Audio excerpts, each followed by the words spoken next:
Hello and welcome to this webinar. I have had questions about how I made this particular page, so I thought I'd just do a little webinar and give you a lesson on how to do it.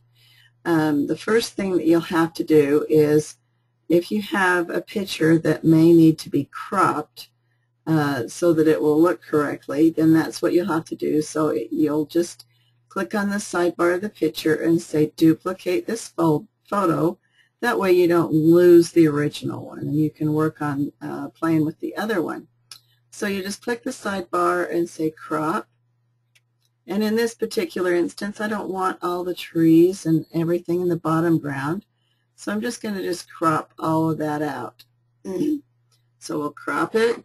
And then this is what we'll use. Then the next step that you'll do is to enter or to insert a photo box, and I'm going to hold my shift key down and just kind of stretch it out to be the size that I want it to be. And I'll move it up.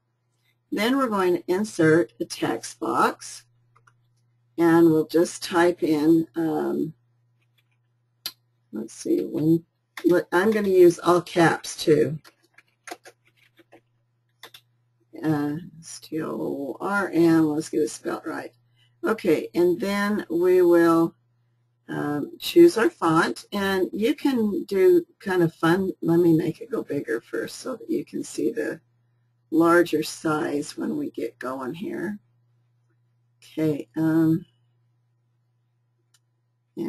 we will, okay, so then you can just use the different fonts. There's Winter. There's Chunk-A-Chimp. I didn't particularly like that one.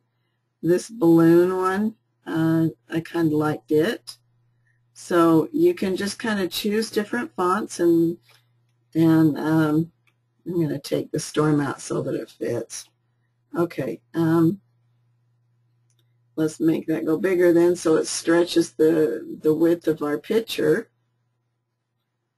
And we're almost there. Okay, that'll be good.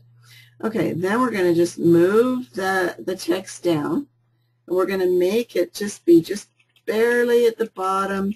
I'm using my arrow keys so that I can get it to where I want it to go, and just to the very bottom of the photo box. And then hold your shift key down, select the photo box so they're one unit. Go to your arrange ribbon and flatten them. And then you're going to take the picture that you cropped, and you're going to click the sidebar and say fill the selected element with this photo.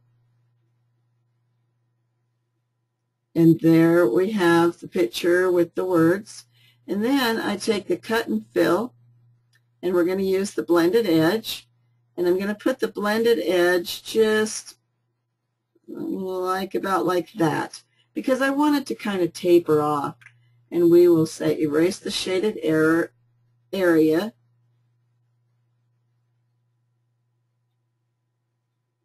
And I did it too much. Let me try that again. Sorry about that.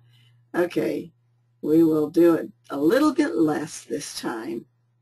So we're going to just make it so that it's at the bottom there, and we'll erase the selected area. You just kind of have to play around and get it to look the way you want it to. So that is still too much.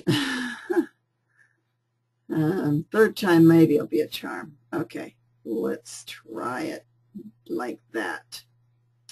And we'll erase it. And you just have to spread the lines to give you the effect that you want.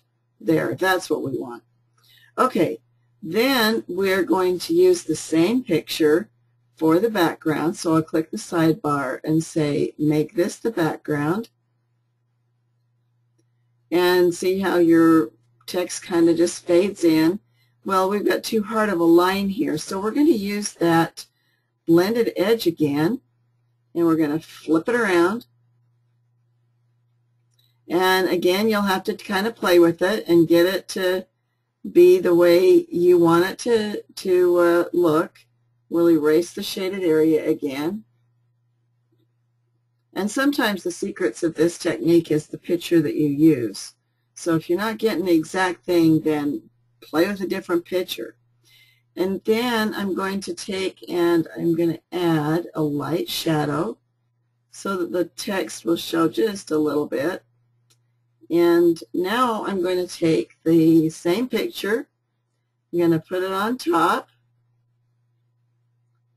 and I'm going to hold my Shift key down, and I'm just going to stretch it over the whole top. Then I'm going to go to Cut and Fill, the rectangle cutter. I got to flatten it, yes, and it's already almost where I want this to be. We're going to make a phantom frame, and we're going to erase the shaded area and flatten it and cut it away. And then, while it's still selected, you're going to go to Format, Filters, and you're going to use the 3D filter. And I just slide this all the way to 100, and then the width is about 48. And then we'll just click Apply. And this will create our little phantom frame around our picture. There. And then if you want to, you can adjust this up. Then you can just add a few pictures at the top and make them a soft edge if you like. And the way you do the soft edge on your pictures is to go to Format Photos, select the photo, and then you're going to click the down arrow, go to Edges, and use Soft Edge, and it'll make a soft edge. And there you have it. Hope you have fun creating your pages, and post them on Facebook so we can all see them. Thank you for joining.